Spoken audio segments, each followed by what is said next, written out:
On behalf of the Association of American University and Professional Women and the amerikahaus, I'd like to welcome you to an evening of political debate. My name is Donna Geyer, and I am the president of AAUPW. We are a private volunteer organization of women based in Munich, whose aim it is to further positive change in society by promoting education, empowerment, and equity for women and girls.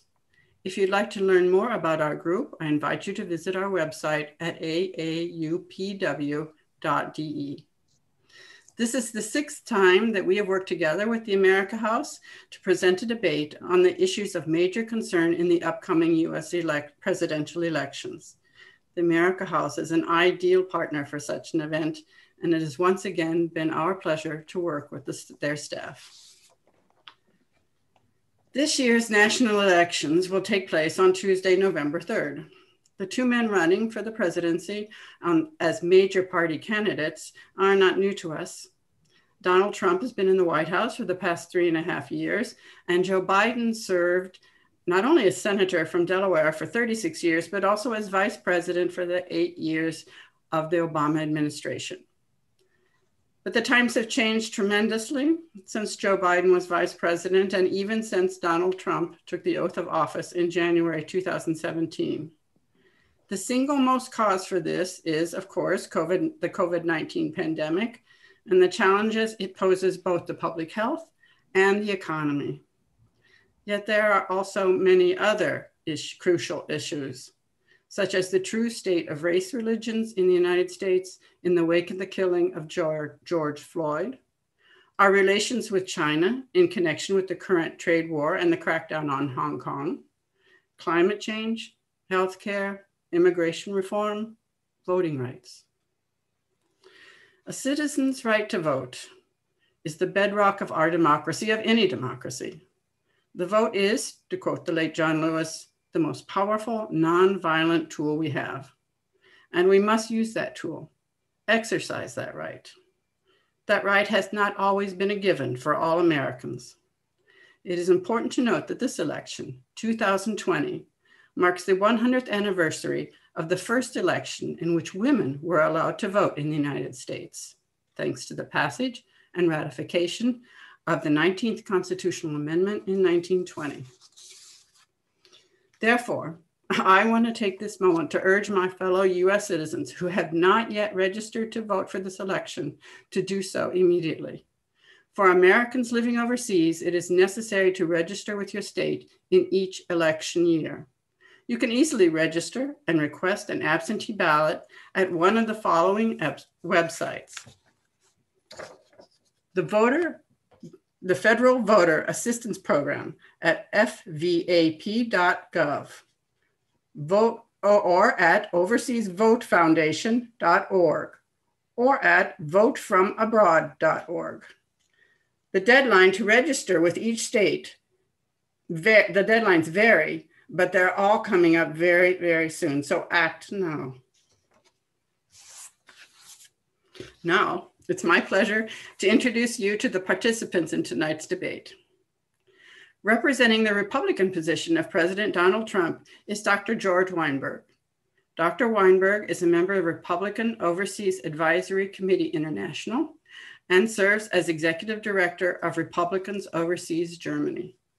He has been a member of Republicans Overseas since 2013 and a member of the Republican Party since 1982. A native of Germany, he became a US citizen in 1980. He studied business administration at Boston University and earned both his master's and his PhD in construction engineering from the University of Aachen. During his professional career, Dr. Weinberg has specialized in commercial, retail, and residential development. He is the president of the company Grunwert USA, and he resides in Berlin and Miami, Florida. Republicans Overseas is an international organization with over 50 chapters worldwide. Although not an official part of the US Republican Party, Republican Overseas works closely with its representatives. Representing the Democratic position of former Vice President Joe Biden is Candice Kerestan. Ms. Kerestan has been active in Democrats Abroad Germany since her arrival in Bonn in 2014. 5 years later, in February 2019, she became chair. A native of Pennsylvania, Ms. Kerestan holds a BA in politics and German from Juniata College in Pennsylvania and an MA in Politikwissenschaften from the University of Bonn. In addition to her role with Democrats Abroad, she is currently pursuing her PhD also at the University of Bonn. Ms. Kerestan lives in Munich. Democrats Abroad is the official representation of the US Democratic Party for American citizens overseas. This organization has members in more than 190 countries and has 44 country committees, of which DA Germany is currently its third largest. Our moderator this evening is Professor Dr. Michael Hochgeschwinde. Dr. Hochgeschwinde is Professor of North American Cultural History, Empirical Cultural Research, and Cultural Anthropology at the Amerika Institute of the Ludwig-Maximilians-Universität, Munich. He has written on the antebellum and American Civil War eras, as well as on Westernization and cultural history of the Cold War, on religion and ethics in American history, and gender history. His latest book is on the American Revolution and is titled Die amerikanische Revolution, Geburt einer Nation. We welcome all of you and thank you for participating in our debate. We are all very interested in what you have to say. Professor Hochgeschwinde, I now turn the mic over to you.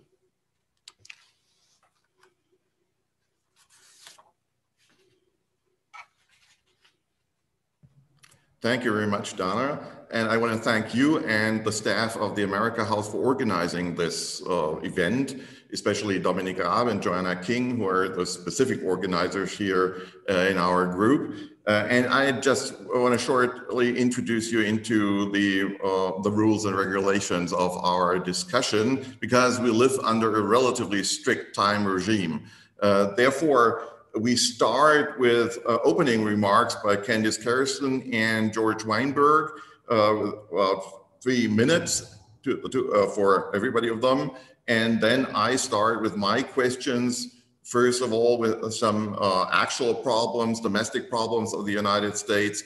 And then I want to dig a little bit deeper into the programmatic situation of the both parties, things that are involved into this election campaign regarding the domestic situation, the economy, and foreign policy of the United States from the standpoint of the Republican Party and the Democratic Party. My questions will usually go to both of the panelists, but I'll always say we start with, for example, George Weinberg or Candice Kerestan. Then you have 3 minutes to answer. There will be a 1 minute rebuttal by the other side, and then we switch, and the other side has the right to speak for 3 minutes, and a 1 minute rebuttal by the first opponent, so to speak. As I said, we are under a relatively rigid time regime. Therefore, after 2 minutes and 30 seconds, about 2 minutes and 30 seconds, I will give a short signal that you have to come to an end. And I'm not a professional soccer referee, but this is the yellow card here.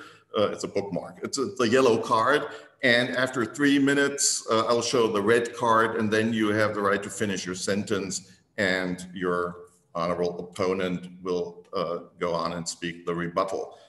So hopefully everything is clear. Thank you to the audience that you're here, because this is a very important election for both sides, certainly.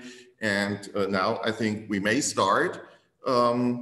Candice Kerestan, you have the first word for 3 minutes.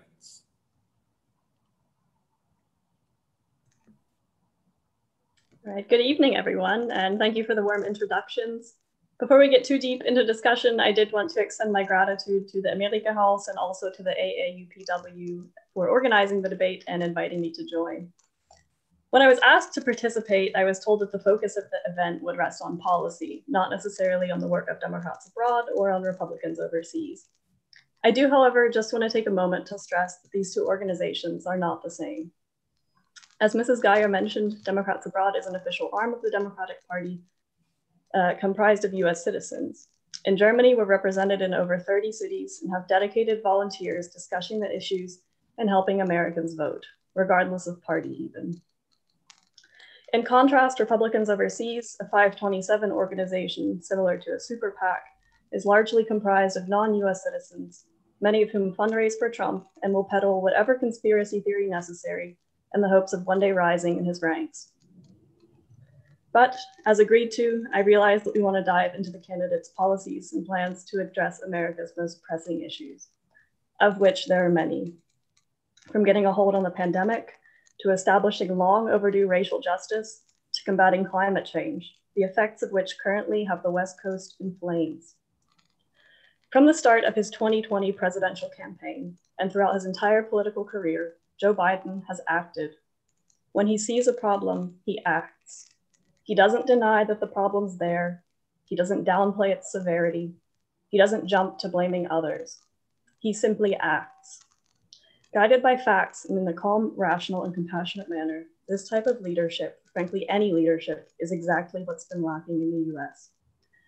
Of the many conversations I've had about the absence of leadership, there's one in particular that stands out. I was at an event where one man was asked what frustrated him the most about Trump. His response, he's done nothing but wasted our time. Issues like climate change and racial, gender, and economic equality cannot wait. And in the context of Corona, this exact inaction and time wasting has had grave consequences. Like you, I too am curious to hear what solutions the Republicans are presenting. For the first time in the party's history, it did not publish a policy platform. I guess it's just to be loyal to Trump and do as he says. On that note, I'll turn the mic over to Dr. Weinberg. Dr. Weinberg. Hi. Good evening to everybody, and thank you very much for having me here on this discussion and this show. We are a bunch of volunteers, and Donna was so nice to introduce myself. I'm the same age as the president, so I have some life experience. I was born actually in a country that used to be communistic, and I have, as a child, experience to be in socialistic and communistic country. So I will come back to this point, seeing now the Democrats Party moving left, not only moving left, but being socialistic, controlled organization by very aggressive and loud group, AOC +3.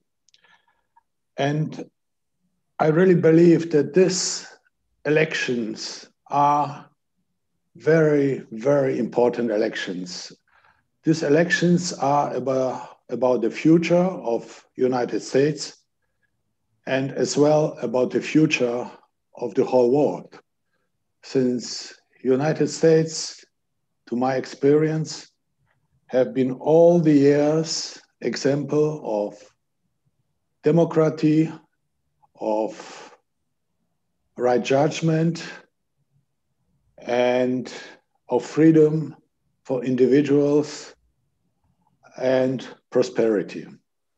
So these elections are really crucial, since we have on the one side a president who is for the freedom, for the democracy, for prosperity, and on the other side we have a very weak candidate who basically is controlled by the left. Okay, thank you very much. We remain with Mr. Weinberg, and my first question is, how do you evaluate the leadership of President Trump during the actual Corona crisis, and how do you evaluate the reactions of Vice President Biden? Thank you for this. I was lucky to be from beginning of February till the end of March, living and staying in the United States. And being in the US, I had the opportunity to see daily conferences of the President Trump. They usually started at 6:30 local time. And I definitely evaluate this, what the president did, as an excellent job. Donald Trump closed the border for entrance of the United States, especially from China and from Europe, basically end of January, beginning of February. That was very, very important move, since we know that the spread of the Chinese virus came through entrance of people from Wuhan, Chinese people from Wuhan. He established a task force and delegate the operation to vice president. The vice president on his side contact and basically included the most important people who professionally could help to defend and to try to stop the spread, meaning the major virologists, experts like Dr. Fauci, or Dr. Briggs. He did call the executives of Ford and GM to start the production of the ventilators. That was the unique move to do this. And he pushed to produce, try to explore the possibilities with vaccine, and so on and so on. So his active duty as a president was extraordinary and really fantastic. And only through this effort we could protect many, many millions of Americans to get infected or even passed away on this horrible virus. Ms. Kerestan, now no rebuttal. You have your 3 minutes. Thanks. So from the very start, I want to be clear that I will not tolerate the COVID-19 pandemic being labeled as the China virus, quote unquote. I think that that's very distracting and takes away from the effect of 200,000 Americans having lost their lives due to a pandemic that the current president couldn't get a grip on. I was also in the US. I flew back to the United States as soon as the borders were closing and was there through mid-July. So really during the peak time. I too heard these daily speeches, if that's what we want to call them, from President Trump. But I will admit that I eventually had to stop watching, as did many of my swing state Pennsylvanians, because it really just turned into a propaganda platform that the president was using to advance falsehoods. To go directly into what Dr. Weinberg just said, the Defense Production Act was invoked way too late. In mid-March in Pennsylvania, there was nothing but worry on people's minds and confusion, because what we saw coming from Washington was complete and total lack of leadership. It was a complete unwillingness to coordinate with governors. And I'm sure the rebuttal is going to come that, oh, it was the governor's responsibility. No, I'm sorry. As the President of the United States, it is your duty to make sure that states are working together.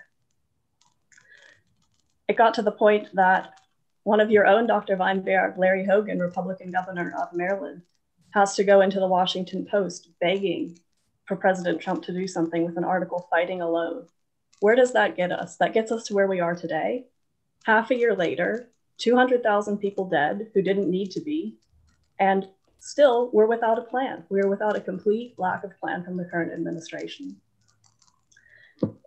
We see misinformation. We see shifting messages regularly from the White House, no clear direction. Just today, waking up, I'm sure many of you saw it, Trump dismissing CDC director's claims about face masks and the timeline of our vaccine. That's not what we need. We need clear guidance. And I do think that Joe Biden has that. published an op-ed right away in January, acknowledging the severity of the crisis, already presenting plans on America's path forward. Since then, he has had multiple policy proposals come out. I would invite you to check them out about a plan for reopening America, specifically a plan that is going to be guided by evidence, by facts, by sound research, and not rushed for any political purpose. Dr. Weinberg, 1 minute of rebuttal. That's exactly the point. You know, the Democrats are making political issue from this horrible pandemic. And this is a, you know, they don't have a program, they don't have ideas. The only idea is to blame President Trump for the pandemic.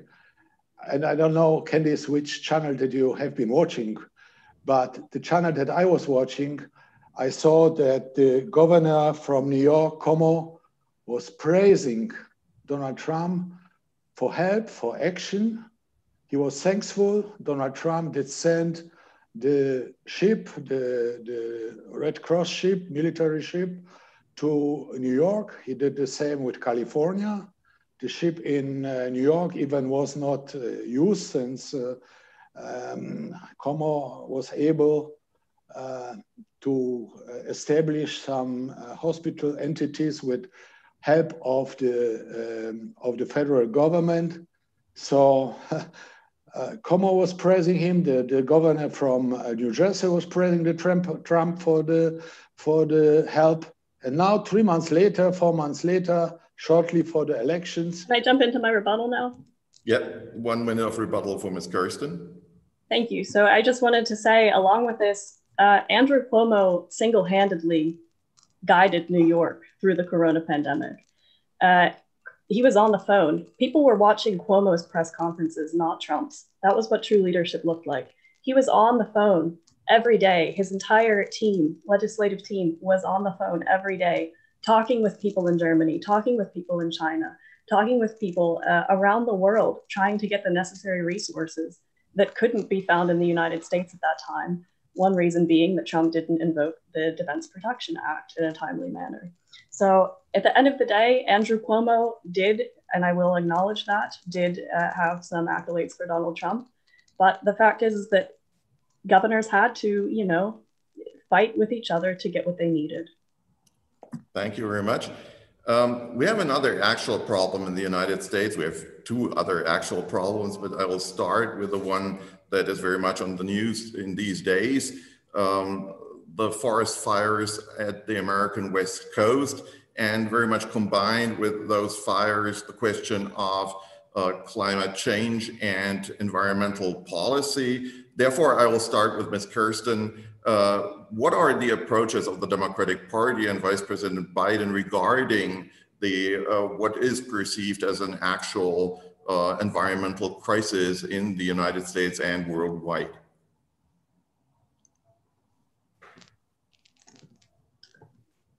So with the climate crisis, it is, I would say, single-handedly the most urgent issue of our time.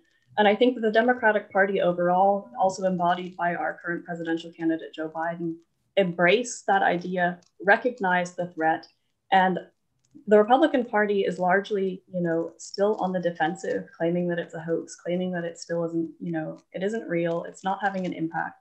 The fact is that over the past decade, especially, we have seen fires, we have seen hurricanes, we have seen tornadoes, natural disasters in proportions that we've never seen before. That isn't just a coincidence. That has to do with the fact that American leadership has neglected this for far too long. The American population has neglected this for far too long. And that is particularly why Joe Biden realizes this can't be pushed off anymore. It really can't.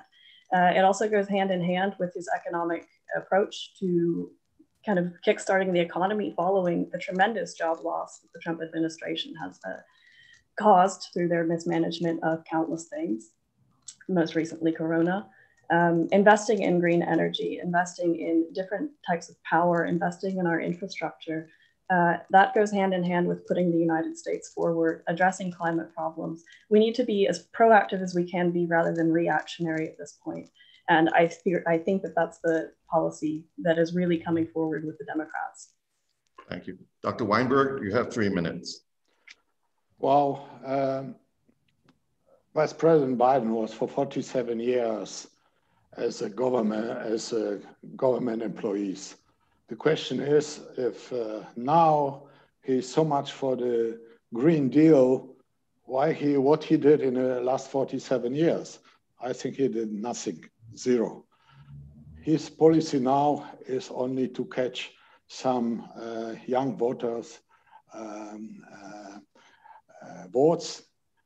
And on the other hand, we have a president who is trying to adjust economic needs with the environmental possibilities. Doing this both sides, both issues as a compromise political adjustment. And I just give you some number. Trump is 47 months. President Biden was 47 years in political establishment.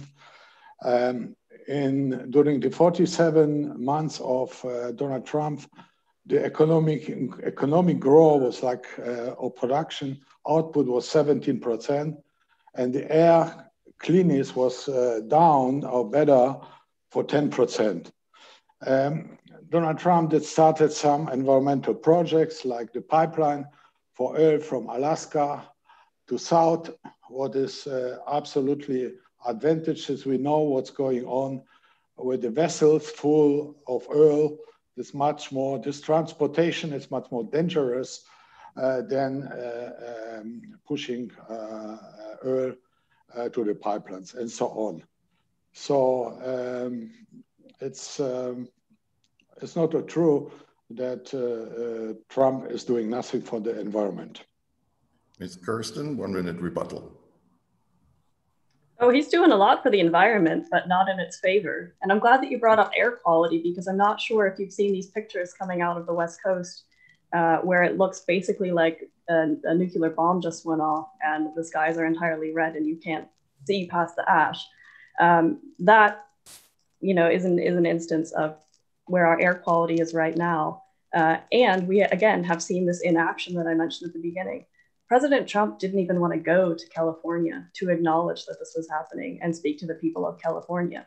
If there's not a vested interest in it for him and his political gain, the gain of his business, he's not going there. He has no interest in the people of California. He's a president for very few and not for many. And you see that time and time again with his environmental policies, or rather lack thereof, complete disregard for issues at hand. You brought up the pipeline. I see my card, but I think we all know where I was going with that. Dr. Weinberg, 1 minute. And Trump was in California, and Trump met with California government, and California government was, California governor was thankful to the federal administration for help in this horrible disaster. But there's no question that part of the fire was a horrible forced management on the California administration.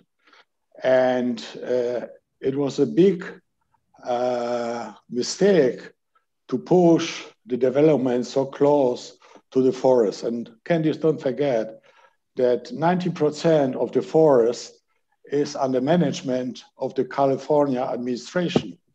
And if they did the right job, meaning protecting the developments or protecting the housing from the closeness of the forest, and clean up the forest on the right time, probably the disaster would be not so hurtful as it was in the current time. I'm sorry, but I do have to do a quick fact check there. That is statistically incorrect. The majority of places where fires are currently underway are on federal property, meaning that the management for them should be coming out of Washington, in coordination, of course, with California State. Dr. Weinberg, do you want to answer that?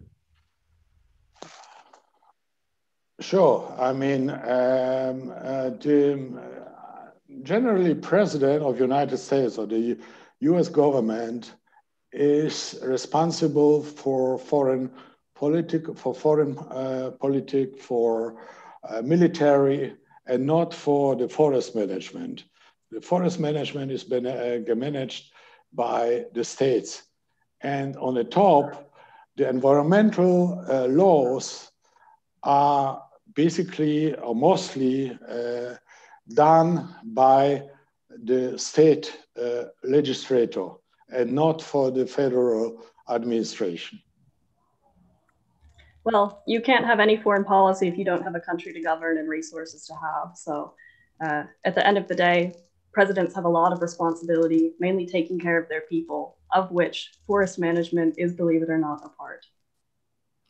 Okay, thank you very much with regard to this topic. I have a follow-up question, again, regarding the environmental aspect.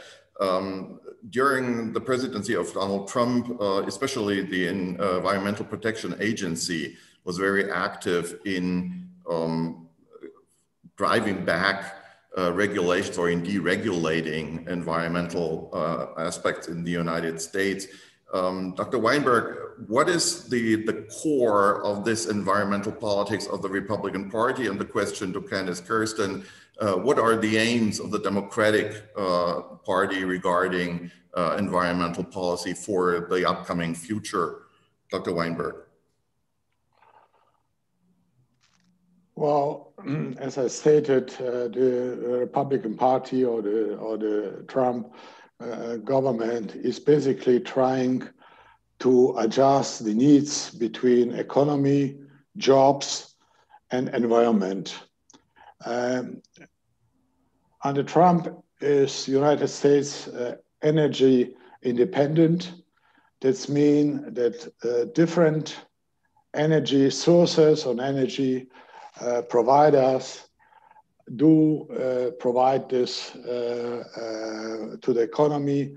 We have in America some kind of combined energy providers like nuclear entities. We have fracking, we have solar energy, we have wind energy, and so on and so on. How dangerous the extreme focus on only one issue, green energy, might be. The best example is California, where we have regularly power darkness, where suddenly the people don't have a power energy. The climate aggregates are not working, the refrigerators are not working, and so on. And they're sitting in the darkness since there's no more power. So you have to be very careful with pushing only one issue. And it's very easy, like the German government, to sign agreements in Quito or Paris agreements and don't stand to these agreements. And that's what many European, especially German government is doing. They are signing agreements, but they are not keeping to these agreements. It was the same climate agreement, and the same is the NATO agreement, where the German government signed it, to provide 2% of the GDP to the military strengthness, and they did 1.2 or whatever. So it's as easy to be a hero and talking about how important the green energy is and climate protection. Yes, it is important. Absolutely, we have to move in this direction, but everything has to be adjusted. Ms. Kerestan. Well, it is encouraging to hear you acknowledge that it is a problem and that it does need to be addressed. To answer your question, Professor, I think that's where the Democratic Party would start with the environmental policy that they're putting forward. First of all, acknowledging the problem, as I mentioned, and using the facts, using science to guide us forward. You also just mentioned the Paris Climate Accord. The first day after the election is when the ultimate decision for that can be made, even more of a reason to get Joe Biden elected. Because today's problems, particularly with climate change, as we've seen with coronavirus, these are problems that require international cooperation. These are things where the US needs to have a seat at the table. This isolationist approach to addressing climate change, if we're even going to address it, which might be a little bit of an exaggeration for Trump, is we need to have a seat at the table. Dr. Weinberg, I don't think anyone was saying that we want to go to one energy source. Of course, having a good energy mix is important. And I do think that that is where President Biden is going to take us. Again, this is intertwined with economic policy. They're not mutually exclusive. At this stage in the US economy, we need to be investing in green energy. We are years behind. Germany, same discussion, years behind in terms of our development and research for new green technologies. This is something that we just simply haven't invested in at the level that we should have. And Joe Biden is going to do that. Supporting a green infrastructure, kickstarting the economy by creating green jobs. We have the technology to some extent. It needs to be continued. You mentioned blackouts as well. You're absolutely right. I will say that, and that we need to address our energy grid in the United States. However, I would mention again that climate change is making that a little bit difficult in places like California, where the high temperatures, the fires are preventing power outages. And finally, I would just wrap it up by saying that with the Environmental Protection Agency, people appointed to these positions under a Biden administration would not be political loyalists. We would be appointing people who are experts in their field, who have done nothing but spent their entire life studying that specific field and are experts in the policy. We're not going to give it to someone because they were a high campaign donor, for example, with Betsy DeVos in the Education Department. Dr. Weinberg, 1 minute rebuttal. Well, I think that Democrats have been always very good in appointing political government servants. And we have been seeing this by Obama's administration. The most of the government appointments have been very, very political. And we saw this even by the administration of FBI, CIA, et cetera, and to try to tell me that Biden is not gonna put political appointee on the experts. I'm sorry, I just don't believe this from the past of the democratic governments. Ms. Kerestan?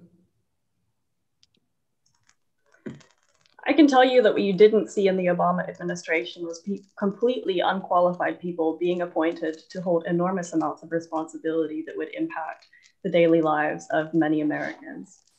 We have seen that in the EPA, we have seen that at the White House itself, we have seen that in basically every department across the board, is this stripping of experts who are suddenly the enemies in American democracy, and the appointing of political loyalists who are completely incompetent and not trained in the fields that they are appointed to address.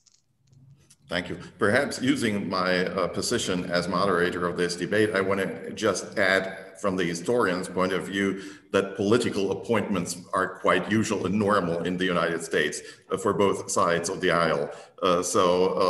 What was once called the spoils system was always part of American politics starting in the 1790s. So this is quite a normal situation.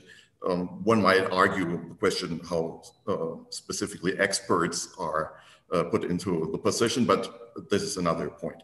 I now want to switch to this second actual debate in the United States, starting with police violence and the death of unarmed Black people in some American cities, and the following unrest in certain American cities from the West Coast to Chicago and other parts, Kenosha, other parts of the nation. Therefore, my question this time, starting with Candice Kerestan, what is the position of the Democratic Party regarding this racialized unrest in the United States and the question of law enforcement, especially local law enforcement? We know that, for example, Black Lives Matter had the slogan, defund the police. Is this a position that is acceptable within the Democratic Party? What would be your argument?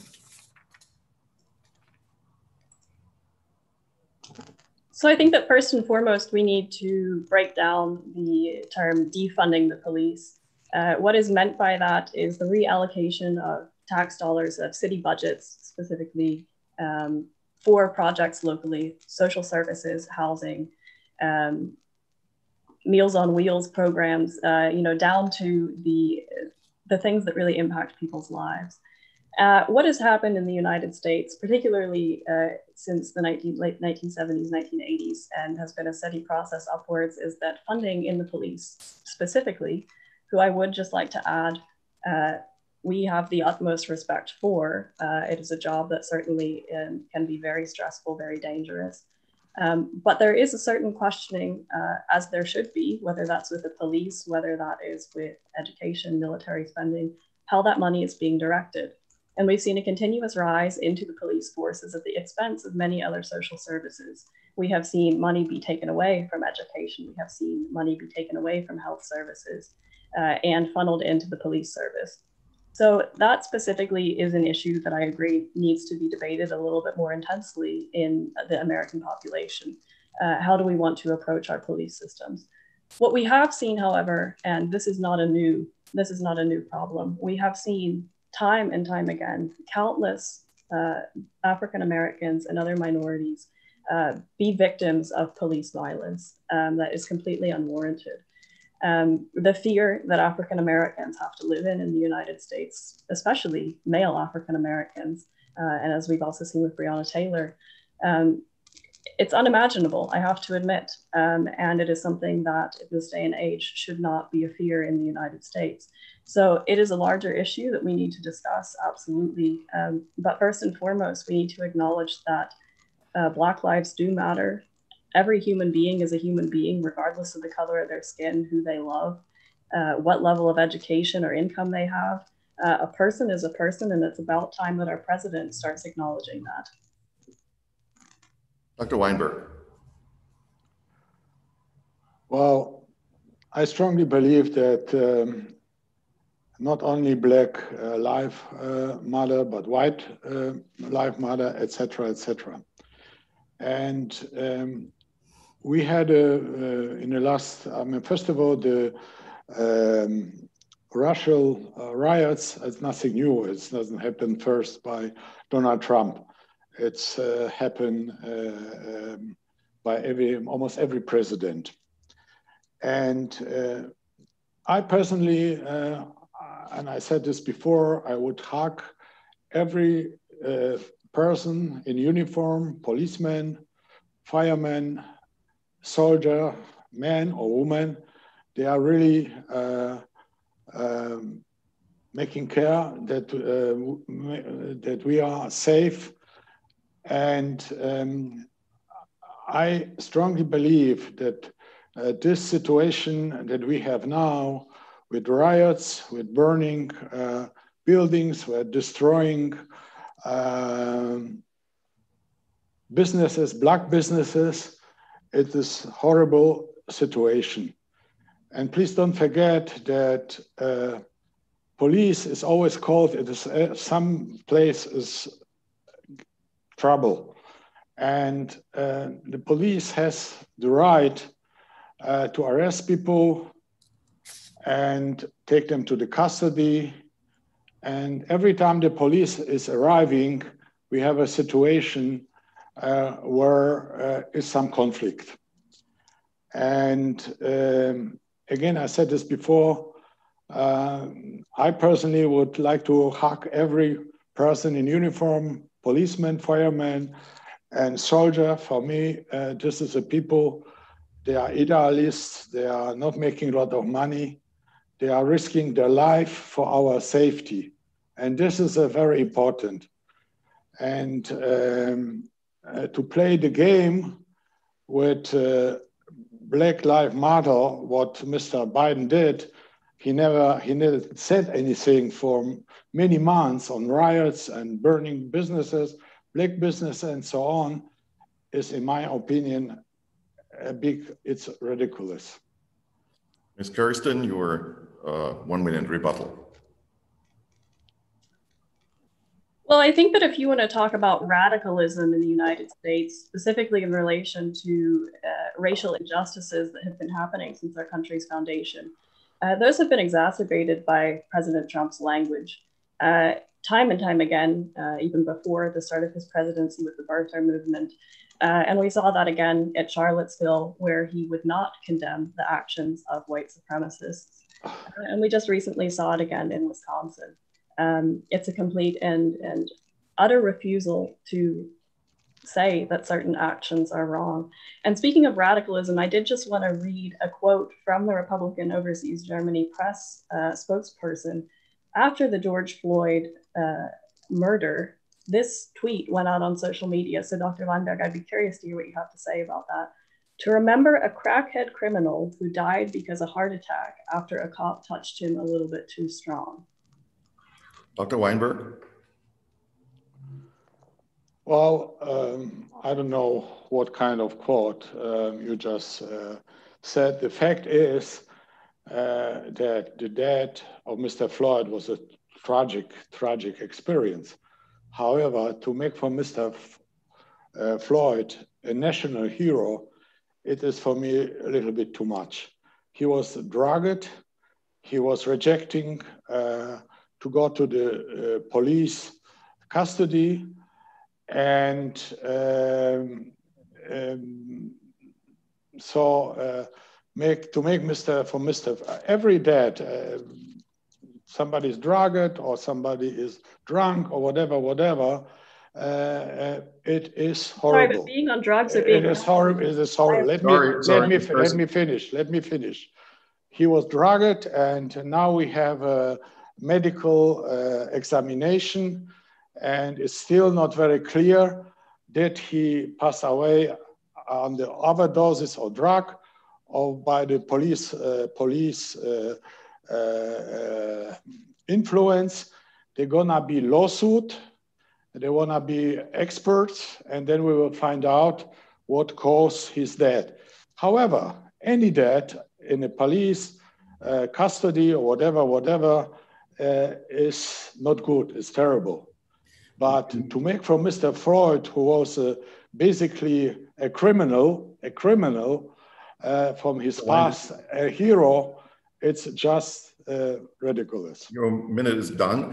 Perhaps we could discuss the question of what is professional police work under these circumstances. However, local law enforcement is not a matter of the Presidency of the United States. We might even discuss the question why the American police is in a way militarized that is quite foreign to how the way it used to be when I lived in the United States in the 1970s.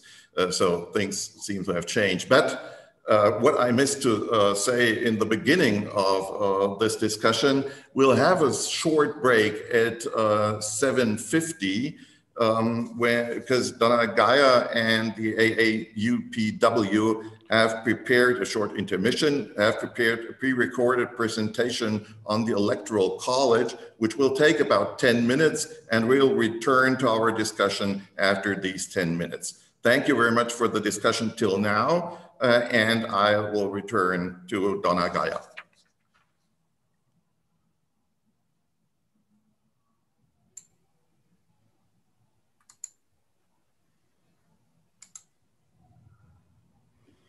Yeah, hello and thank you.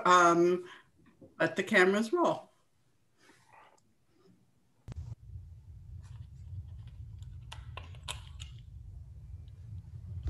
You may have heard that the U.S. president does not have to win the popular vote to be elected.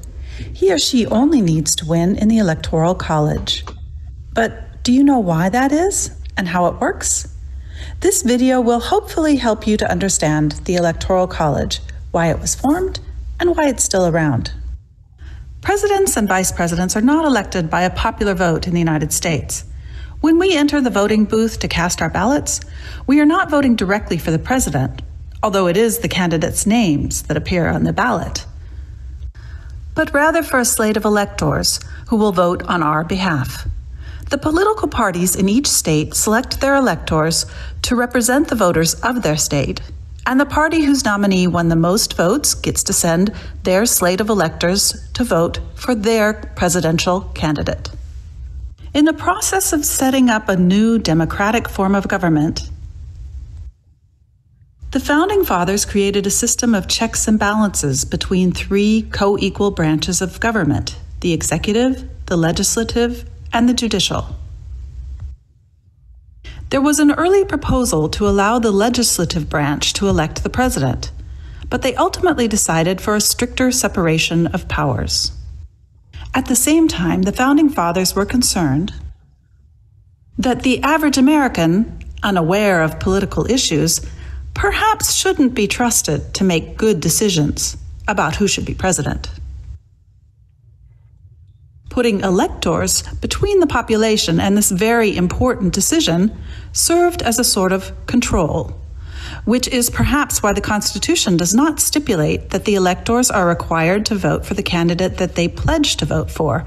Indeed, there have, over the centuries, been a good number of so-called faithless electors who did not vote for the candidate who won the popular vote in their state. However, those faithless electors have, so far, never changed the outcome of an election. One major concern of the Founding Fathers was that in a pure democracy, the majority could tyrannize a minority. So they created not one parliament, but two legislative bodies, the Senate and the House of Representatives. In the House, the representation of each state is proportional to its population, so the number of representatives per state varies from 1 to 53. In the Senate, each state has exactly 2 senators, so the representation of each state is equal.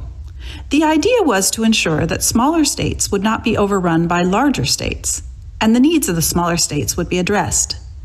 The Electoral College was also set up to resolve these same fears and give smaller states better representation. So how exactly does the Electoral College work? The number of electors that each state has is equal to the total number of members that state has in Congress. As we've seen, every state has 2 senators representing them in the Senate and a number of representatives in the House proportional to the state's population. The most populous state, California, has 53 members in the House and, like every other state, 2 senators. So California sends 55 electors to the Electoral College. Wyoming, the least populous state, has only 1 representative in the House, and, again, like all other states, 2 senators. So Wyoming sends 3 electors to vote on the president and vice president. Despite Wyoming having only 3 electors, it has disproportional representation in the Electoral College. If the electoral votes equaled the members of just the House of Representatives, they would be proportional to the population. Adding the 2 votes per state for the senators increases Wyoming's total votes by 200%. But California's votes by less than 4%. There are 100 senators and 435 representatives, making 535 members of Congress and electoral votes. An additional 3 electoral votes are given to the capital city, Washington, D.C. To avoid the influence of local politics on the capital, Washington, D.C. does not belong to any state, and the citizens of the capital therefore have no representation in either the House or the Senate. The 23rd Amendment to the Constitution, passed in 1961, did, however, grant the capital city the number of electoral votes it would have if it were a state, but no more than that of the least populous state. As we've seen, That's 3 electoral votes. Thus, there are a total of 538 electoral votes. A candidate needs a simple majority, or 270 votes, to be elected. Whether a nominee wins the state election by a thin margin or a huge margin, with only 2 exceptions, all of the electoral votes from that state go to the winner of that state's popular vote. So, in the year 2000, in the state of Florida, where almost 6 million votes were cast, George W. Bush received just 537 more votes than Al Gore, but he was awarded all 25 of Florida's electoral votes. There are 2 exceptions to this rule. Nebraska and Maine both allow for the electoral votes to be split. But with Nebraska having only 5 votes and Maine 4, this doesn't have much effect on the national outcome. Because more populous states have more votes, as few as 11 states could theoretically determine the outcome of the election. And as has happened 5 times in our history, the winner of the popular vote might not win enough electoral votes to become president. Because Donald Trump had smaller margins in the states he won, while Hillary Clinton won by larger margins, Trump was elected president despite having received almost 3 million fewer votes in the popular vote count. But why do we keep a system that can elect a president that most voters didn't vote for? Well, many believe that smaller states need to be allowed this additional protection, and that it encourages the candidates to campaign everywhere, not just in populous states. Some argue that it is more consistent with our federalist system since the election occurs on a state, not national level.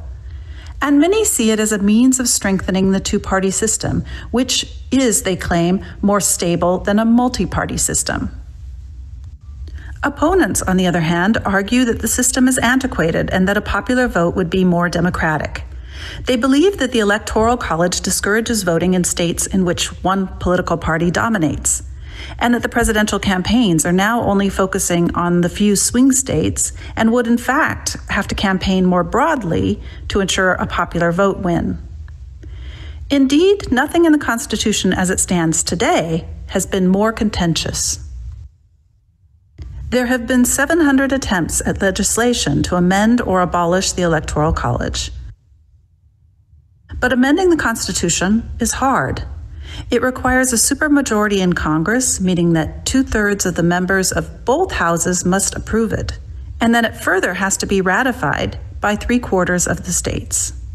The first 10 amendments, known as the Bill of Rights, were passed and ratified together in 1791, just 3 years after the Constitution was approved. But there have only been 17 amendments in the 229 years since. It is a daunting process, to say the least. There is one current workaround attempt being made, the National Popular Vote Interstate Compact. This compact among states who agree to the terms says that all participating states will award the electoral votes to the candidate who won the national popular vote. The compact only goes into effect when the participating states' combined votes equal more than 50% of the total. In other words, the states only agree to do this when the participating states together can determine the election. 15 states and Washington, D.C. have signed the compact, with a combined total of 196 electoral votes. A few other states currently have legislation pending to join the compact, and if they do, they would add 64 additional votes. That would still leave the compact 10 votes short of taking effect. And we can expect that the closer we get to the threshold of 270 votes, the harder it will be to achieve. The state that brings the compact across the finish line will be cognizant of the weight of their decision. It would effectively abolish the Electoral College without amending the Constitution, and it would presumably be challenged in court. So, for the time being, the Electoral College is the system we have and the system that will be used to elect the president this year.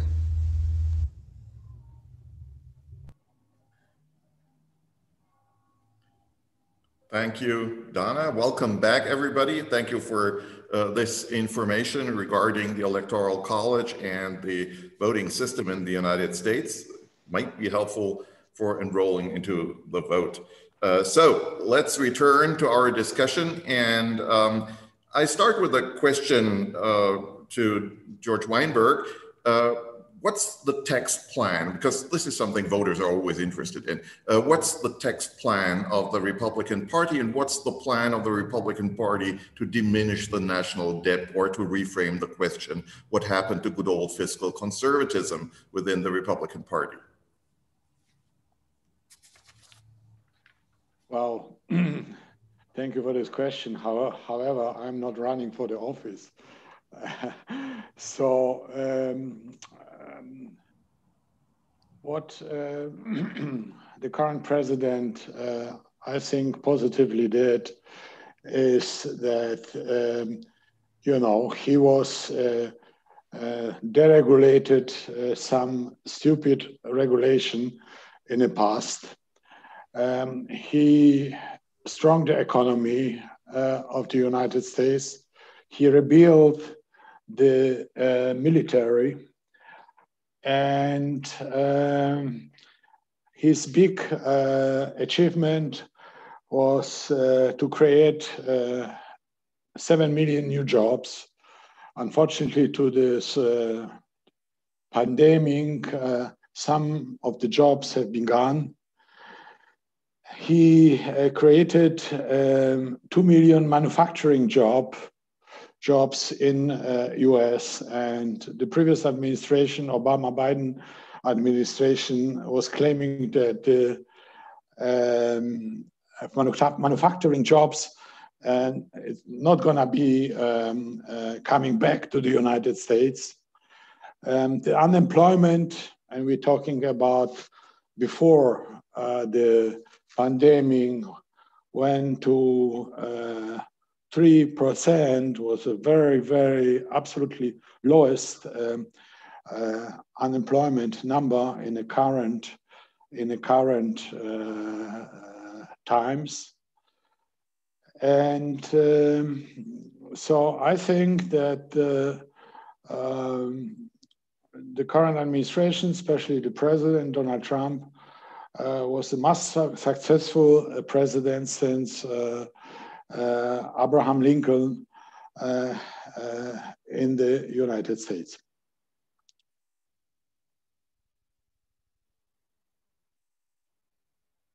Ms. Kerestan? Well, while we're at the topic of taxes, I do just have to ask George, where are those returns? Why the secrecy? I do think that in the Biden administration, we would have certainly a lot more transparency coming from the top in terms of his investments and his relations, both domestically and internationally. I understand that the question was a little bit more directed towards Biden's tax policy specifically. And I would just think, again, this is so intertwined with all of the issues we're discussing tonight. What we've seen, especially with the Trump administration, is a tax policy that works for only a handful of people. Those who are what we would classify as the elite, the wealthiest of society. That in turn has led to the massive problems we're seeing today when it comes down to education, when it comes down to healthcare, when it comes down to housing. These are areas that the Trump administration has entirely neglected simply because there is not an interest in it for them. We would see a more equitable tax policy with the Biden administration, where money would be being directed to areas that are in dire need of those funds. We talked about infrastructure already, investing so that we can remain competitive on the international scale with our energy, with our technology development in these sectors, funding those, especially through American tax dollars. And I can tell you that we wouldn't be paying for any of the Biden family members to fly around the world and do private business at the taxpayer's expense. I also don't think all those golf trips would be picked up by the American taxpayer either. So in turn, I do think that we would see a restructuring of our tax policy, certainly, and addressing areas that have been neglected, especially in the last 3.5 years. Thank you. 1 minute rebuttal by Dr. Weinberg. Well, I strongly believe that Donald Trump did more for the US and international policy, international peace, in 47 months that Biden did in 47 years. There's no question about me. And the transparency, I mean, don't forget, please, that the Obama administration was spying on the Trump election. Obama administration was even spying on the Bundeskanzlerin here in Germany. And economically, they signed horrible agreements with Iran and with Canada and Mexico. It was very economically disadvantageous to United States. So I don't see any achievement. I think we'll return to the question of foreign economic politics in a moment, but I acknowledge that neither of you answered my question regarding the national debt. And so I want to re-ask it. What about the national debt of the United States? How do you want to solve that problem? And the problem certainly it is. And I remember Republican parties of the past in the 1980s, 1990s very much stressing the question of the national debt. What are your positions on this, Dr. Weinberg and Ms. Kerestan? Well, first of all, the Trump administration did inherited a huge debt from the previous Obama 8 years administration. However, we as a conservatives, we do believe that less government and more free entity are creating more tax income. So to lower the taxes on the individuals will automatically create more income, taxable income for the government to lower the national debts. With other words, prosperity, good economy is creating more income for the government and is lowering the debts. Ms. Kerestan? Well, I think that we can have a debate in and of itself about the free market and the trickle-down theory. But I do just want, so George, I'm going to take you up on that one another time.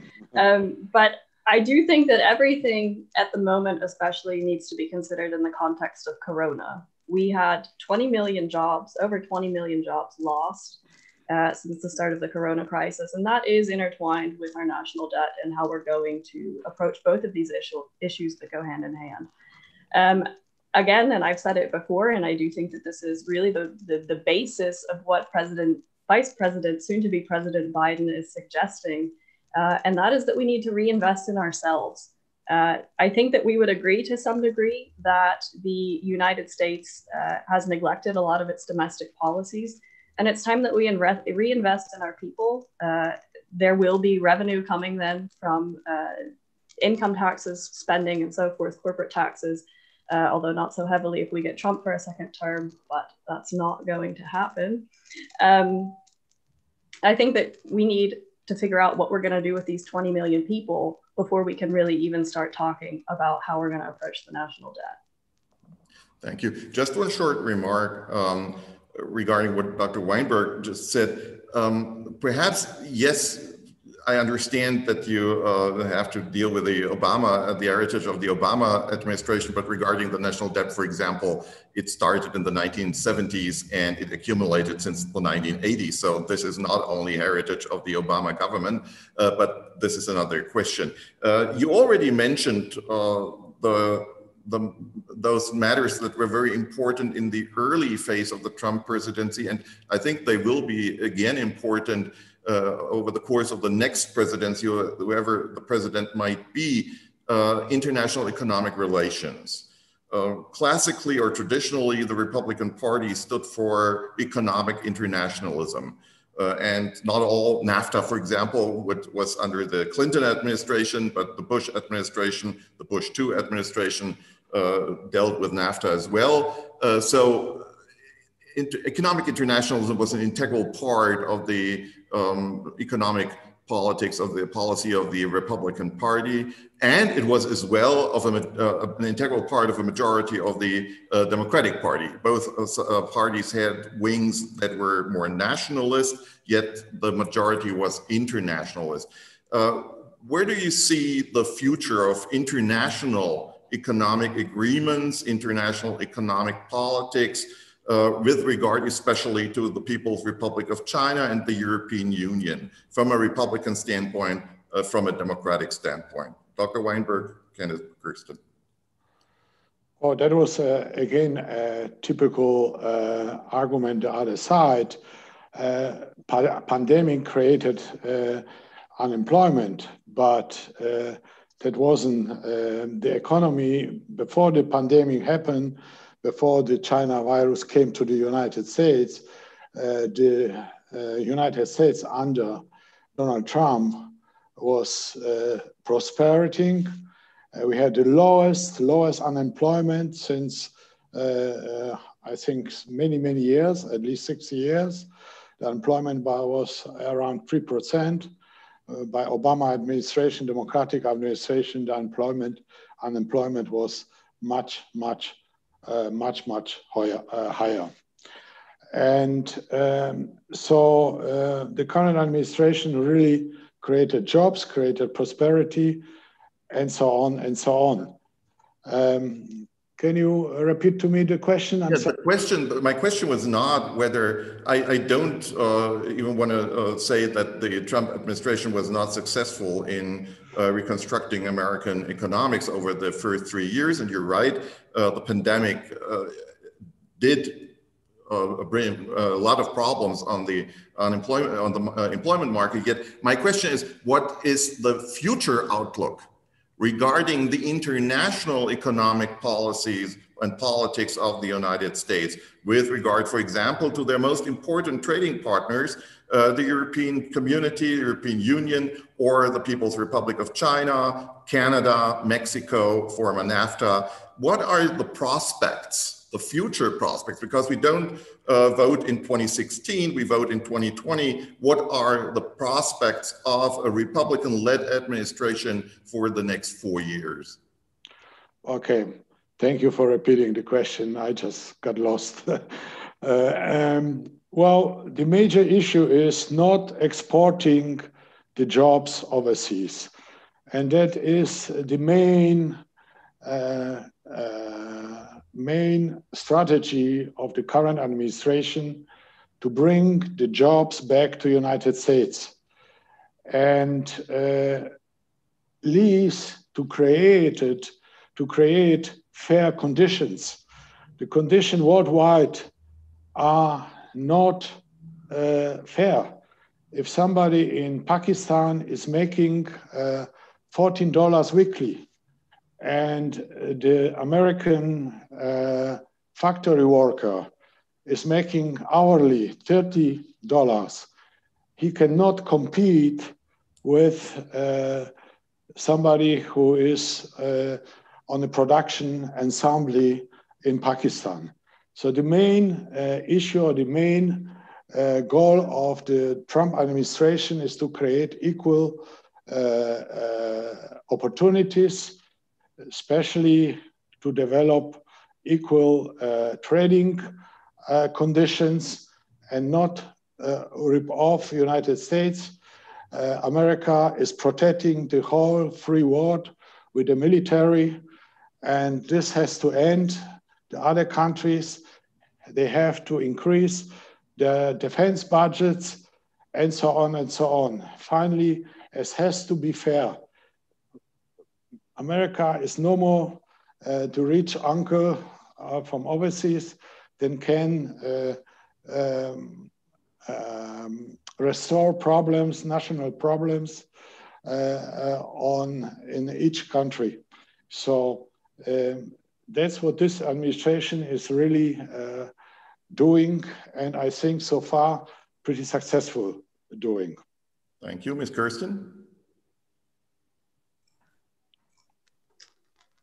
I would just remind everyone listening that this is here and now. And with any problem that you're approaching, you can't look back and say, oh, look how great we did it then. This is here and now. We're in a completely different context. And the fact is that as much as you want to parade around and say everything was great before coronavirus in the United States, A, it wasn't, and B, it's a completely different context. So part of being a good leader, as Joe Biden would do, is to look at the situation at hand, take the information available and think, how can I make the best decisions? So I wouldn't get too caught up on this la-di-da about everything being perfect before coronavirus. To go back to your original question about economics, speaking in terms of economic internationalism, I think that first and foremost, Biden would have to spend the next 4 years repairing the damage that has been done by the current administration. We have seen time and time again, Trump turning his back on our allies for over the past 7 decades, Germany being one of them. Our trading partners, our allies, being surprised by the decisions of the United States because they're not informed or consulted before they happen. That is not how you should approach international politics. It's not how Joe Biden would approach international politics. Dr. Weinberg, you have used his 47 years of political experience as something derogatory. I think that many Democrats and many swing voters, speaking again from my home state of Pennsylvania, which needs to be won, at a time like that, that's really appealing. We need someone who we can depend on, where we know what we're getting. And I think that's only fair to our allies too. Looking at trade partnerships, looking at things as simple for those of us in Germany and getting a visa. You know, this is stuff that is going to be decided by who's in power, how they want to maintain those relationships, if they want to maintain them at all. It doesn't stop at just economics, it stops about people's daily lives. And I think what we've seen is a high level of unpredictability, unreliability coming from the United States that needs to be put to an end if we want to remain competitive at all on the global scale. Thank you. Dr. Weinberg, a 1-minute rebuttal. Well, we have been seeing that the other countries have been ripping off United States for many, many years. And Mr. Biden was 47 years politician that actually don't have any record to do something good for United States. Opposite to Donald Trump, who was a business person and who did created 7 million new jobs in the United States and not transporting the jobs to other countries like the Obama administration. Ms. Kerestan?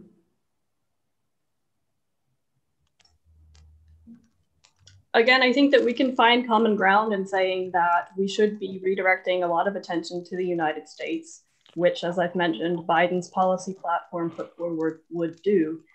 And to be honest, I don't hear anything coming out of your mouth. I haven't heard anything coming out of the Republicans' mouth that is a concrete plan, other than xenophobia, other than finger pointing and not taking responsibility for anything that's gone bad. That's not how the United States of all countries needs to be represented on the international scale. That's this approach that we can do it on our own and we can say what we want and we can irritate whomever we want is really not going to benefit the nation and its people in the short term or the long term. We're already seeing the effects of that. We are seeing that with, again, to go back to Corona, the coordination and how we were able to get materials. I have one additional question to Dr. Weinberg regarding these issues, because over the course of the later 20th century, it were the United States which very much favored the idea of economic internationalism. The Americans even very much favored the idea of European integration as a part of a strategic concept regarding the whole West. And the United States very much profited from that. They were the strongest partner in trade. They were the strongest military power. What happened to the United States that you today have the feeling that you were being ripped off by the international community? What happened over the last 2-3 decades that made the outlook of conservative America so pessimistic? I remember Ronald Reagan, who had a far more optimistic vision of the United States. Why this latter day pessimism in your vision of international trade and the international strategic system? Well, unfortunately, over the last 30 years, 30 years, 40 years, America was ripped off. Meaning, and it's not only a question of bad policy, but it's a question as well for the industry or the business policy that was transporting jobs and production to countries where there was a much cheaper workforce. And that's mean that basically there was no fair trade. You cannot compare American factory worker who is making $35 a week per hour with a worker in Pakistan or some other places, Vietnam, is making $12 or $15 a week.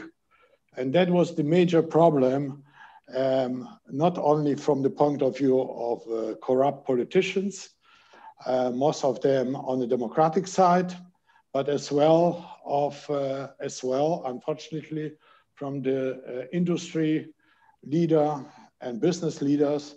They have been oriented only on the quarter profits of the companies, transporting the jobs to different countries under totally different circumstances, where the local workforce was not only making much less money, but they have been ripped off in terms of social circumstances.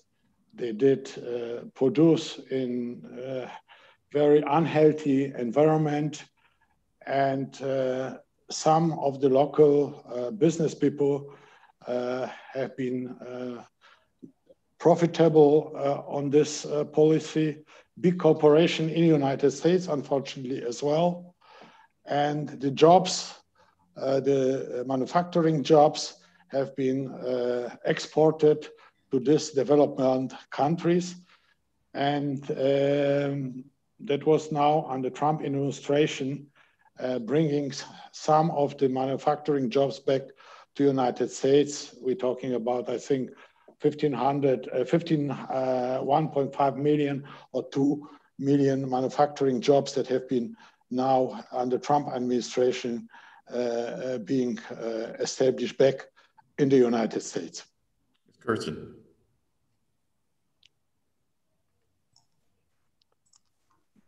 Well, I do think it's an interesting point that you are making there, because to me, it's a little bit contradictory.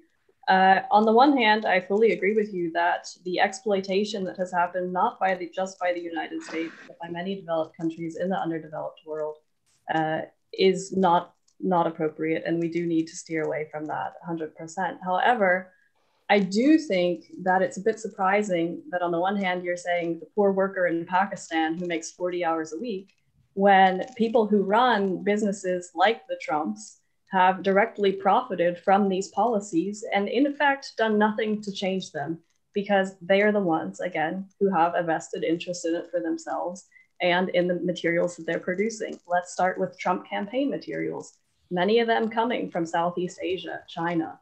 How do you justify that? So that's my one question, I would say. This exploitation of the underdeveloped world is an issue, and it does need to be addressed. And we do need to be talking about how we can bring jobs back to America and remain, a strong powerhouse on the international scale. But I did just want to point out in that follow-up question that I definitely see a little bit of contradictory substance. 1 minute rebuttal. Well, I think we do agree that we have to bring the jobs back to the United States, no question about. But most important is that we have to establish fair structure, a fair production environments. And I'm talking about, living standards in the development countries. I'm talking about production safety in the development countries. That has to be definitely changed. And would be great if we could establish the same working conditions in these countries like Pakistan, Vietnam, China, whatever, as the American union workers have. And then we're talking about fairness, and then we're talking about the same condition, about the same technical developments and brain input, etc., etc. But as long this is totally different, and as long Pakistani worker is making $15 a week and American worker is making $30 an hour, we don't have a fair conditions. Yeah, just in parentheses, but this means more international cooperation, not less.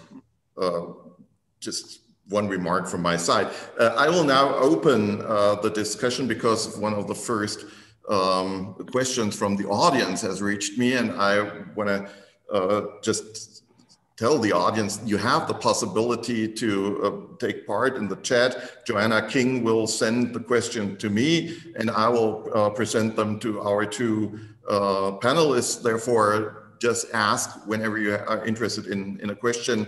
Please send it to Joanna King, and she will present it to me. So first question is, and it regards the Republican side, but I think Ms. Kerestan will have something to say about that too. Sorry, it's a little bit, oops. I have to go back.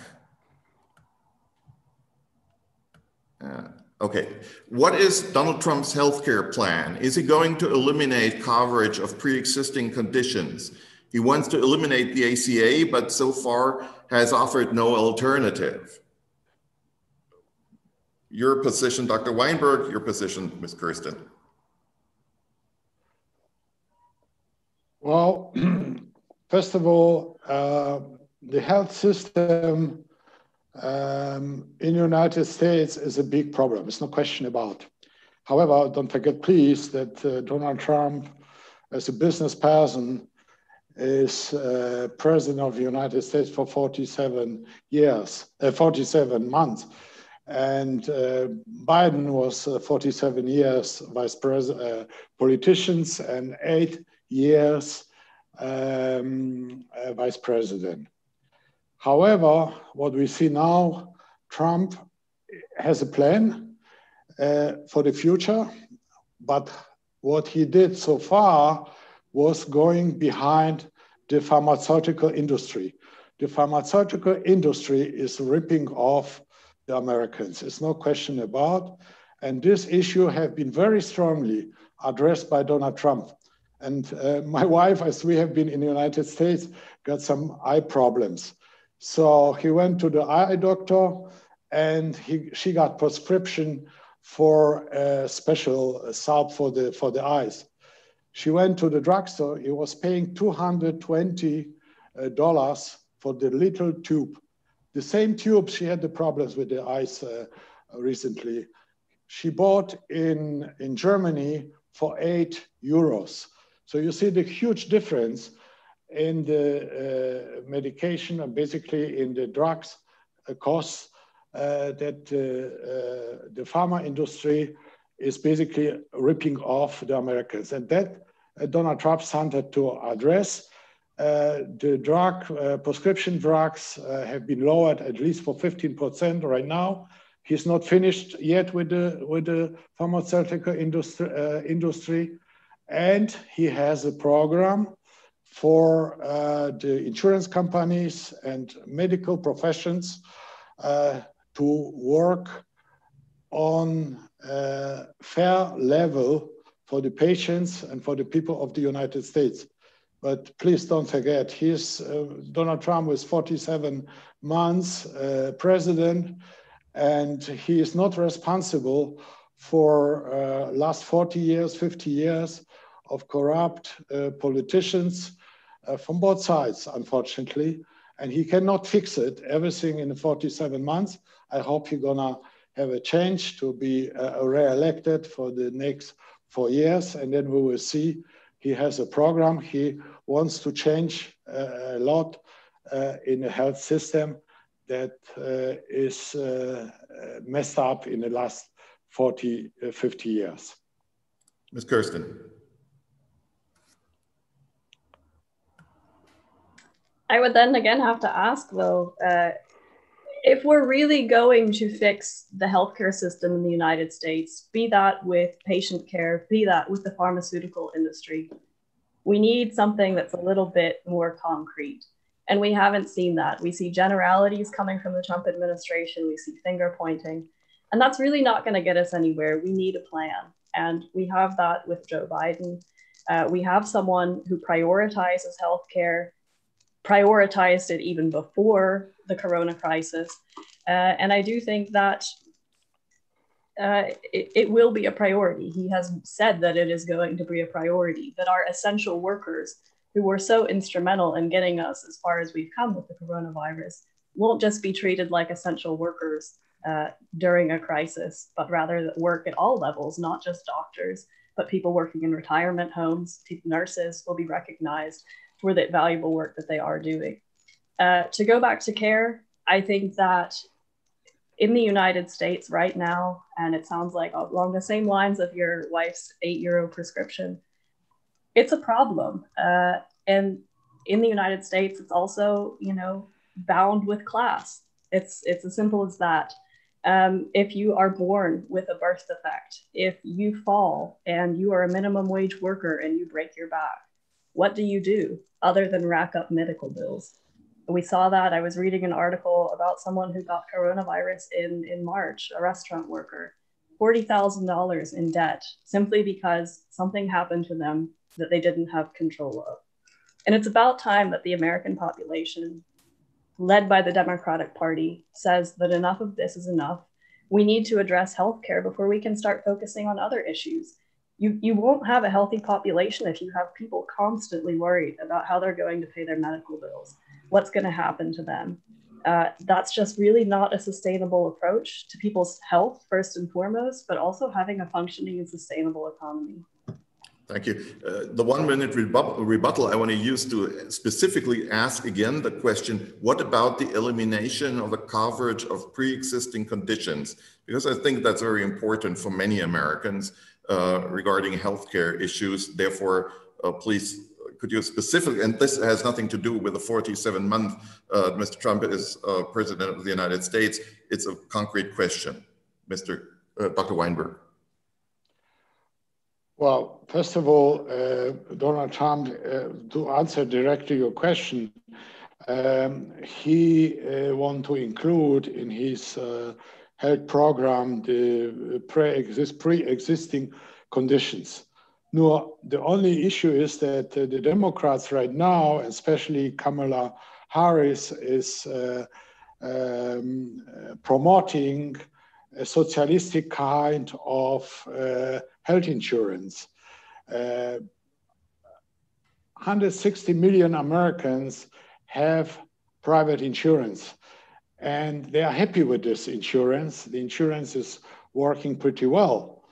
And don't forget that everybody in America who is over 65 years, I'm over 65 years as well, has a social security, and basically is the same, almost the same way insured as a private insured person. And we are seeing countries, even wealthy countries, they do have a socialistic insurance that people are sometimes waiting for 6 months, 12 months, almost a year to get doctor treatments. So this idea that socialistic health insurance is working, it doesn't. So I think that I hope that Donald Trump will have the second term, and he can address, he started to address the issue with the pharma industry, and then he's gonna go to the next step with the doctors and other professionals. Ms. Kerestan. Well, I think it's interesting in your rebuttal, George, that you mentioned two specific pillars of socialism, both in the United States and in Germany. Your €8 prescription, that has a reason why it's €8 in Germany and why it's more than $200 in the United States. You have directly benefited from socialistic policies, if that's what we're going to dub them, which I think many Americans at this point would just say are common sense. Your life has been, in mine too, in Germany, has benefited enormously from the policies that are implemented here that make healthcare accessible, that make education accessible, that make childcare and parental leave accessible.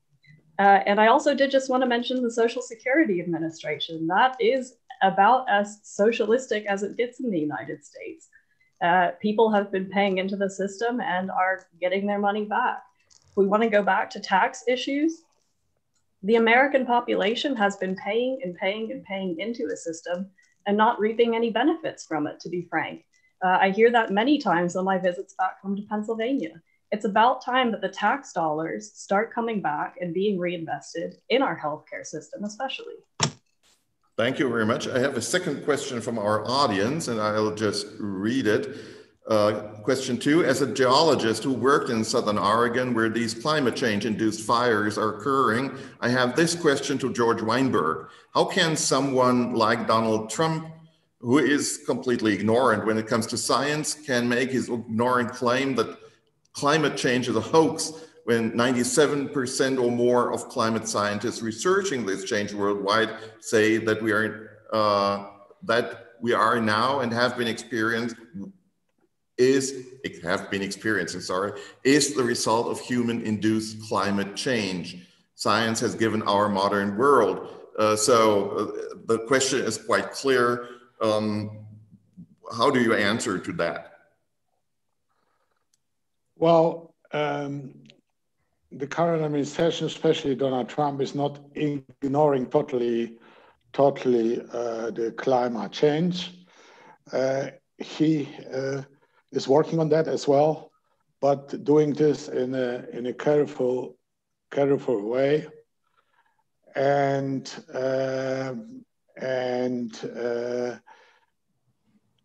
So the climate change is definitely an issue, but we did inherited some problems from the past. And now it's a big subject. Everybody is discussing this, and the Trump administration is definitely having this as well as a goal to improve the air, to improve the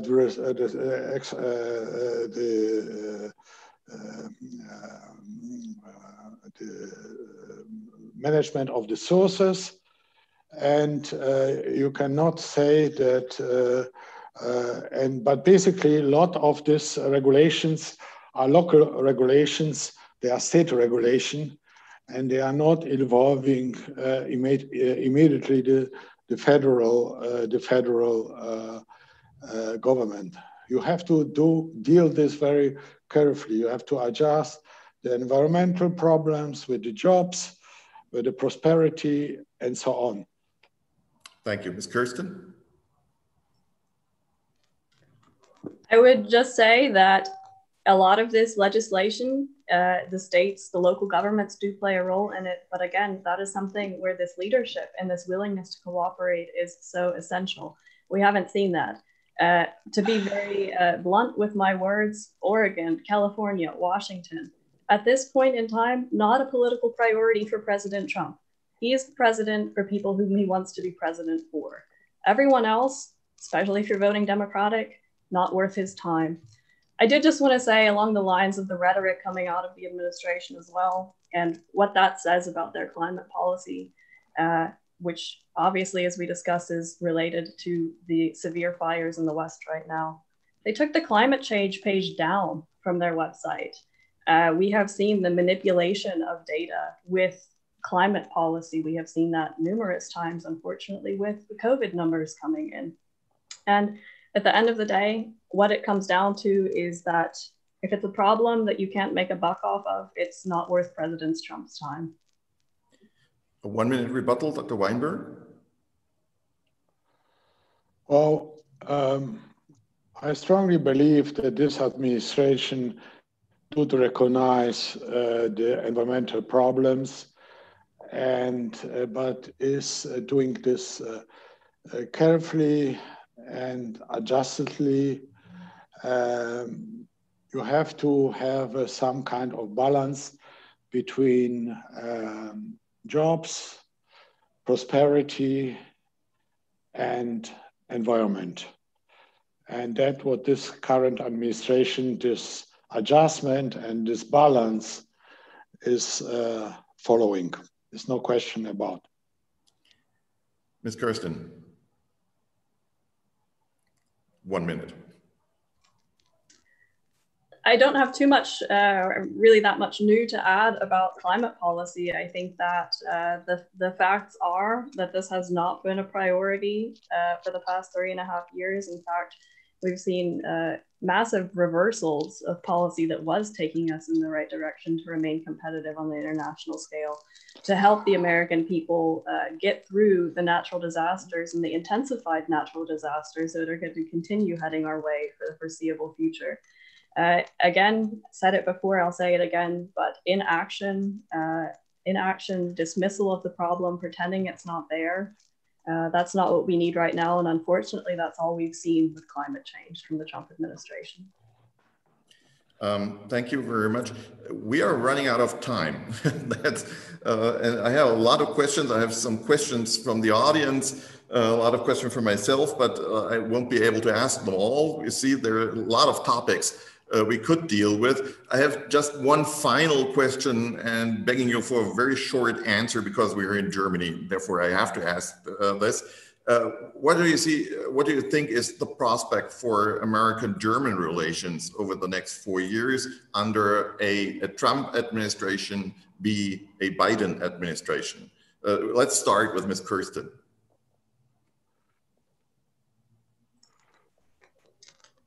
So I think that as President Joe Biden would recognize for the past 70 years that Germany and the United States have had a very close relationship and in many cases mutually beneficial relationship. Unfortunately, in the past 3.5 years, we have seen attacks directed at the German government, specifically Angela Merkel. We have seen attacks directed at the German military, at their involvement in NATO. This is not going to get us far, and ultimately that's going to be to the detriment of US-German relations, which are going to be really valuable in so many ways moving forward. What we need is really strong alliances with existing partners, such as Germany, if we are going to discuss the involvement of other rising powers, such as China, such as Russia. Really, there's strength in numbers, there's strength in alliances, there's strength in reliability. And I think that that would be a priority. I know that would be a priority of the Biden administration, to repair the damage and the trash talking that has come from President Trump directed at the German government, directed at the EU. It's not to say that there isn't room for improvement, certainly, but I think it's just a question of really, how politically adept you want to act. And you should use the existing alliances and friends that you have rather than just searching new ones. Thank you. Dr. Weinberg. Well, unfortunately, the German government from the beginning on wasn't neutral and was supporting the Democratic candidate and not the conservative finally president. And we're talking about fairness, and this fairness doesn't exist between Germany and United States. Germany is not paying the part of obligation for example, for the defense. Germany is a very rich country, and Germany is avoiding to pay the 2% what they're supposed to be paying for the gross national product for their own defense. And this is a big problem. On the other side, Germany, they expect that especially now for the growing danger on the side of the Russia and China, the American forces in Europe are protecting Europe, but protecting to do this on their own costs. The trades are not fair as well. The German industry is subsidized their own products. I'm talking, for example, about the airplanes. I'm talking about the cars. There are different duties between the American taxes and German taxes on the cars. So the fairness has to be really established. They are not established yet. So as long we have this kind of differences, I do expect from American president to represent interests of American people. And that's exactly what Donald Trump is doing. Thank you very much. Perhaps one short remark. The Americans were never innocent children with regard to national politics, especially questions of dealing with their own economy. We have to finish here. We have two closing remarks, 3 minutes for Candice Kerestan, 3 minutes for George Weinberg. Let's start with Mr. Weinberg, Dr. Weinberg, and then Candice Kerestan. Dr. Weinberg, your 3 minutes. Well, I just believe that the administration of Donald Trump was pretty successful the first 4 years or 3.75 years. And I hope that he's gonna be elected. He created 7 million jobs after his elections. He got the jobs from overseas by Obama, Democrat administration, and Biden was a part of this administration. The American jobs have been transferred to overseas. He created 2 million manufacturing jobs, and Obama administration lost about 3 million of manufacturing jobs to overseas. The economic growth in the last years before the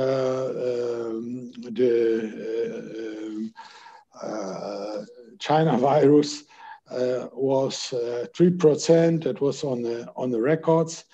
The unemployment in the United States was lowest in last 60 years.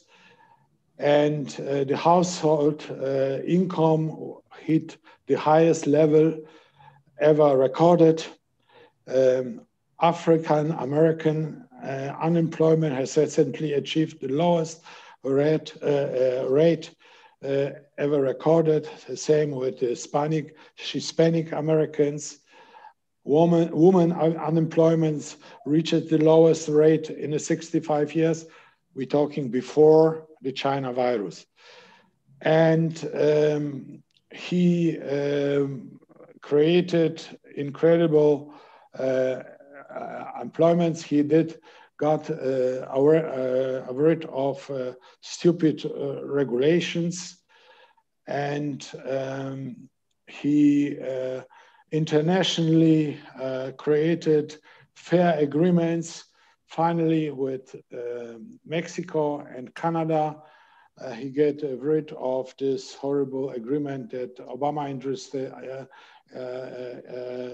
administration created. And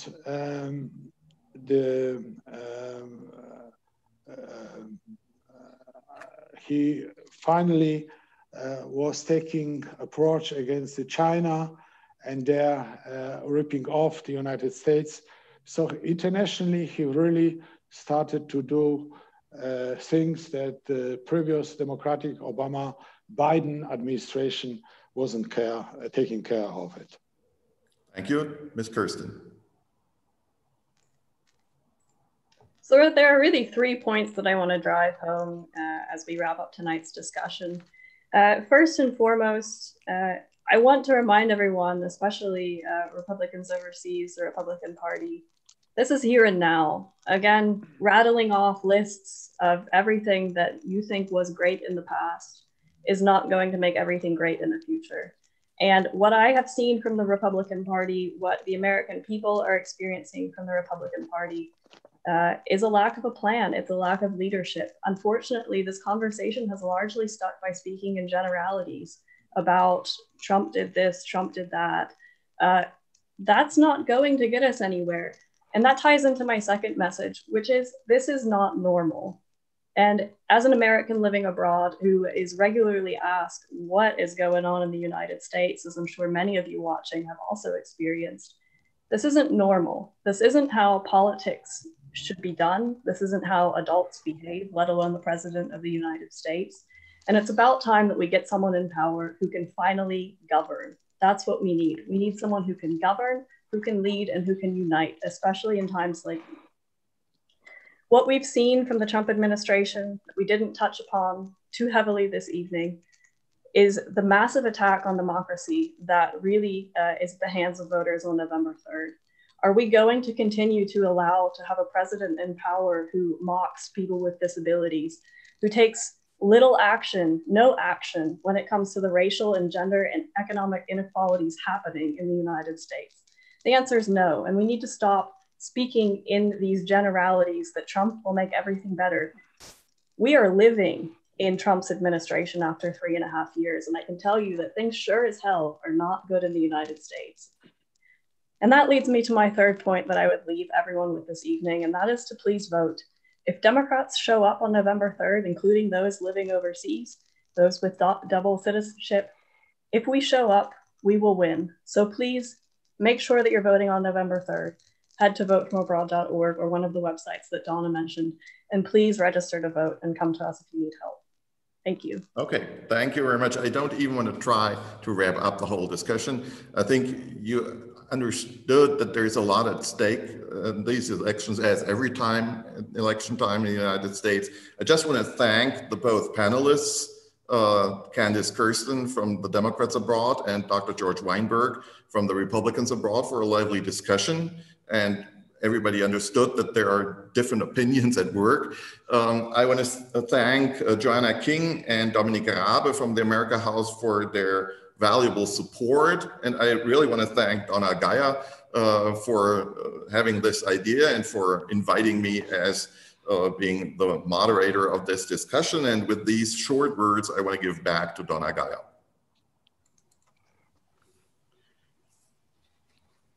Hello. Thank you. Thank you very much for